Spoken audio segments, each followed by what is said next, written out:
மன்னர் பரம்பரை 3 பேரும் உட்கார்ந்துருந்தாங்களாம். நடுவில் முன்னாள் குளத்தூர் எம்எல்ஏவும் 2 பக்கமும் மாப்பிள்ளை சாரும் மகனும் இருந்தாங்களாம். நிதியை மாப்பிள்ளையும் கட்சியை மகனும் நடத்துவதுன்னு ஒரு அமிக்கபிள் செட்டில்மெண்ட் வந்து இதெல்லாம் இந்தந்த பேருக்கு மாற்றுறது. இப்போ யார் யாருக்கு எங்கே சைனிங் அத்தாரிட்டி எல்லாத்தையும் டிசைட் பண்ணி லண்டனில் முடிச்சிட்டாங்க. கனிமொழிக்கும் அமித்ஷாவுக்கும் நல்ல அண்டர்ஸ்டாண்டிங் உண்டு. டாஸ்மாக் ஊழல் போது அவர் ஆர்எஸ்எஸ்ல யாரையோ பிடிச்சி ஒரு 500 ஸ்வீட் பாக்ஸ்களை பிஜேபிக்கு கொடுத்து ஏற்படுத்திய நட்பை மேலும் வளப்படுத்திக்கிட்டு கனிமொழியை ஆஃப் பண்ணணும்னு பிளான் பண்ணியிருக்காங்க. ஜென்சி ஓட்டை கவர் பண்ணுறதுக்கு என்ன வாய்ப்பு இருக்குது? அவங்க மீட்டிங் போட்டாங்க, நாங்கள்லாம் கொத்தடிமை தான் கொத்து தான்லாம் பேசினதெல்லாம் காமெடி ஷோ ஆயிடுச்சு. அதை மறைப்பதற்கு தான் இப்போ என்ன பண்ணியிருக்காங்க, இளஞ்சிங்கம் தனுஷை ஒரு பக்கம் இறக்குனாங்க. இன்னொரு இளம் புலியாக இப்போ அவங்க என்ன தீ பரவட்டும் பராசக்தி படத்தின் ஹீரோவை அவர் தலைமையில் TV, India's #1 QLED TV, crystal clear picture quality with 3-year replacement warranty, smart voice, smart entertainment. நான்காம் துண் நேயர்கள் அனைவருக்கும் வணக்கம். இன்று நம் நிகழ்ச்சியின் சிறப்பு விருந்தினர் அரசியல் விமர்சகர் திரு தேவப்பிரியா அவர்கள் இணைந்துள்ளார். வணக்கம் சார். வணக்கம். திமுகவில் ஒரு பெரிய மாற்றம் குழப்பம் ஏற்படுதா சார்? ஏன்னா இப்போ கனிமொழி அவர்கள் ஒதுக்கப்படுகிறார்களா அப்படின்ற கேள்வி பரவலாக பேசப்பட்டு வருது. என்ன நடக்குது சார்? இல்லை, கடந்த 3 நாட்கள் முன்பாக சென்னையில் திமுக தலைவருடைய முன்னாள் குளத்தூர் எம்எல்ஏவுடைய வீட்டில் ஒரு பூர்வாங்க கூட்டம் நடந்தது. இந்த மாதம் 22ஆம் தேதி பொதுக்குழு கூட இருக்காங்க. அதில் பல மாற்றங்கள், முக்கியமாக அது எதுக்குன்னு சொன்னால் ஏன் தோற்றது என்ற அந்த குழுக்கள் அறிக்கையை விவாதம் பண்ணி அதுக்கேற்ற மாற்றங்கள்னு பிளான். ஸோ அதுக்கு முன்னாடி ப்ரிலிமினரி மீட்டிங் 4 நாள் முன்னாடி நடந்தது. அதில் தலைமையாக குடும்பத்தின் மன்னர் பரம்பரை 3 பேரும் உட்கார்ந்துருந்தாங்களாம். நடுவில் முன்னாள் குளத்தூர் எம்எல்ஏவும் 2 பக்கமும் மாப்பிள்ளை சாரும் மகனும் இருந்தாங்களாம். 24 தலைவர்கள், கனிமொழி, ஏவா வேலு, KKSSR, KN நேரு, அன்பில், இப்படி 24 பேர் கலந்துக்கிட்டாங்களாம். அதில் தெளிவாக சொல்லப்பட்டது, இன்றைய நிலையில் ஓட்டு வெற்றியை தீர்மானிப்பது ஜென்சி தான், அவங்கள கவர்றதுக்கு ஒன்று பண்ணணும்.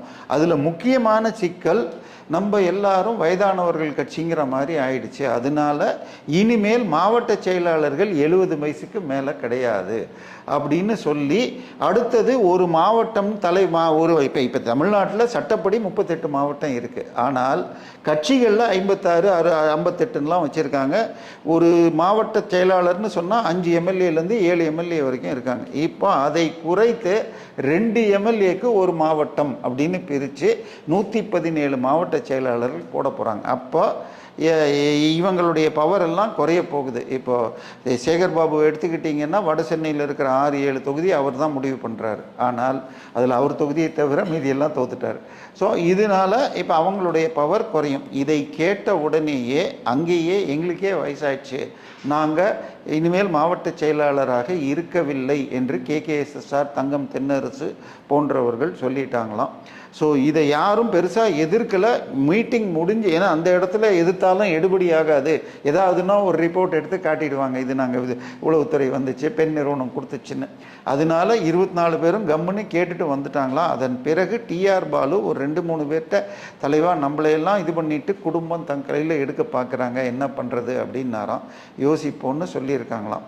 இந்த பக்கம் தெளிவான முடிவுகள் எடுத்துட்டாங்க. கட்சியை பொறுத்த வரைக்கும் 3 விஷயங்கள். ஒன்று, வழக்குகளை சந்திக்கணும். இன்னொன்று, PF என்று தலைமை குடும்பம் சேர்த்துள்ள ஒரு சில லட்ச கோடிகள் உள்ளது. அதை முழுக்க நிதியை மாப்பிள்ளையும் கட்சியை மகனும் நடத்துவதுன்னு ஒரு அமிக்கபிள் செட்டில்மெண்ட் வந்து குடகுல மீட் பண்ணி மொத்தம் எவ்வளோ எங்கெங்கே இருக்குங்கிற கணக்கை கொடுத்துட்டு அது லண்டனில் போய் இதெல்லாம் இந்தந்த பேருக்கு மாற்றுறது. இப்போ யார் யாருக்கு எங்கே சைனிங் அத்தாரிட்டி எல்லாத்தையும் டிசைட் பண்ணி லண்டனில் முடிச்சிட்டாங்க. ஸோ இனிமேல் திரு சபரீசன் முழுக்க நிதி நிர்வாகத்தை பார்த்து கொள்வார். கட்சியை உதயநிதிகிட்ட கொண்டு போகிறதுக்கு உதவணும். அதனால தான் பார்த்தீங்கன்னா அன்றைக்கி உதயநிதி அருவருப்பாக திராவிடத்தனமாக திராவிட மாடலில் பேசினப்போ கைதுக்கு முன்னாடி சபரீசனும் வந்துட்டார். ஸோ பின்னாடி இருக்கேன்னு காட்டுறதுக்கு. போன முறை சட்டசபைக்கு அவர் பேசுகிற அன்றைக்கி சபரீசன் வந்துட்டார்.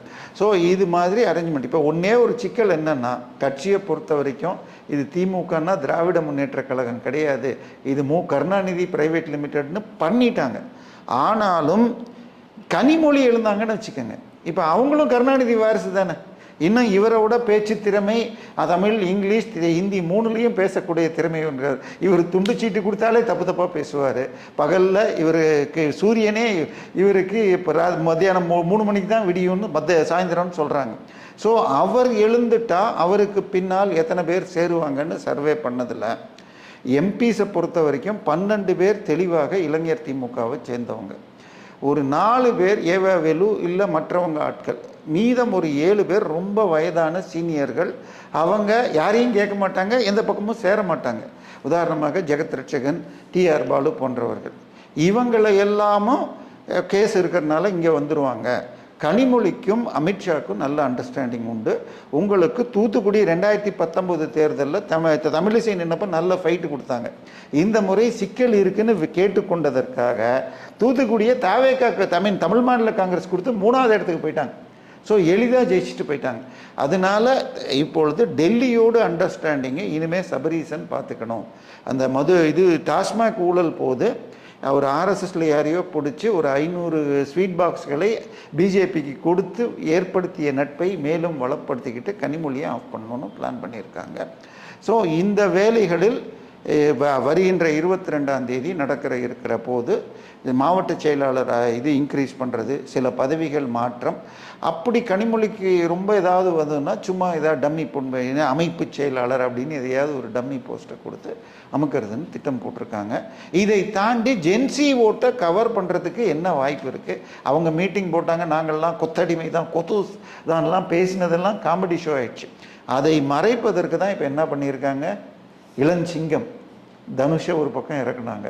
இன்னொரு இளம் புலியாக இப்போ அவங்க என்ன தீ பரவட்டும் பராசக்தி படத்தின் ஹீரோவை அவர் தலைமையில் விஜய் வர்றதுக்கு முன்னாடி என்ன பண்ணார், +2 10th மார்க் வாங்கினவங்களுக்கெல்லாம் ப்ரைஸ் கொடுத்தாங்க. அது மாதிரி நம்ம இந்த வாரம் உங்களுக்கு தங்கச்சி யாராவது இருந்தாலும் நீங்களும் அப்ளை பண்ணலாம்.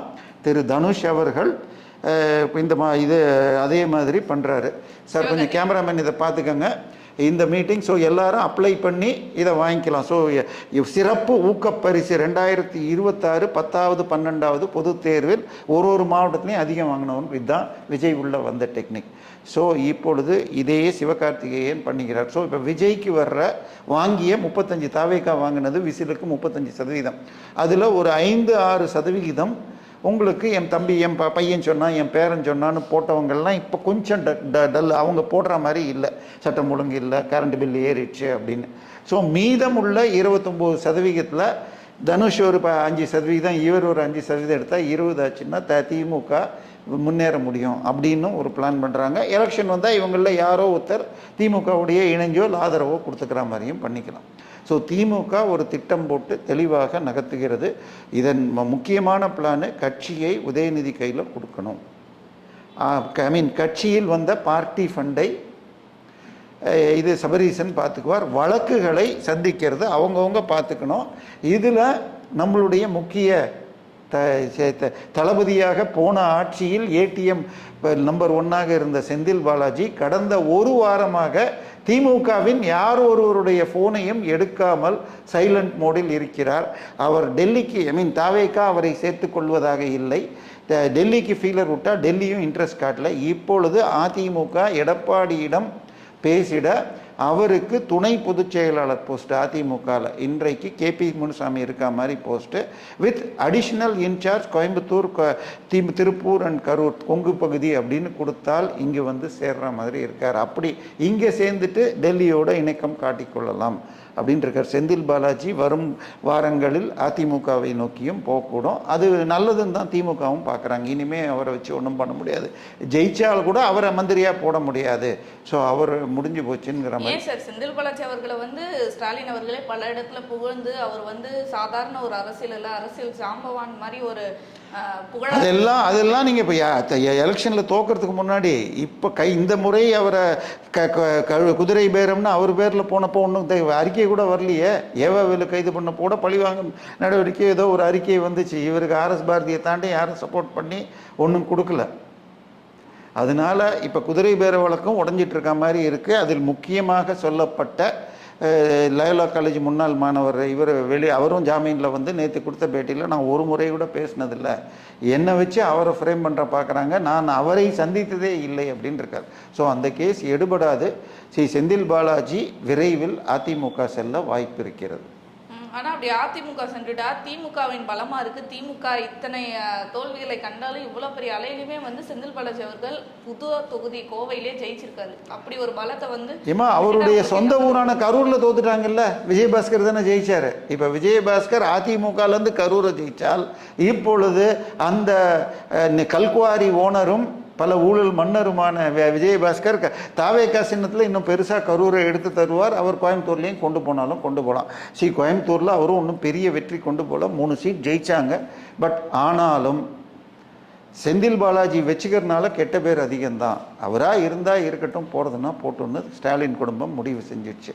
ஏன்னால் இப்போதைக்கு கரூர் கேங்குக்கு எந்த வேல்யூவும் இல்லை, அதுதான் எல்லாத்துலேயும் மாட்டுது. அதனால் திமுகவை பொறுத்த வரைக்கும் உதயநிதி தலைமையில் கட்சியை ஒன்றிணைத்து கொண்டு போக வேண்டும். அதில் செந்தில் பாலாஜி வெளியேறினால் விட்டு கொடுக்கறதுங்கிற முடிவுக்கு வந்துட்டார்கள் தான் நமக்கு தகவல்கள் கூறுகிறது. கண்டிப்பாக சார், பல தகவல்கள் பகிர்ந்துட்டீங்க. தொடர்ந்து இது போன்று பல நிகழ்வுகளை பற்றி பேசுவோம். நன்றி.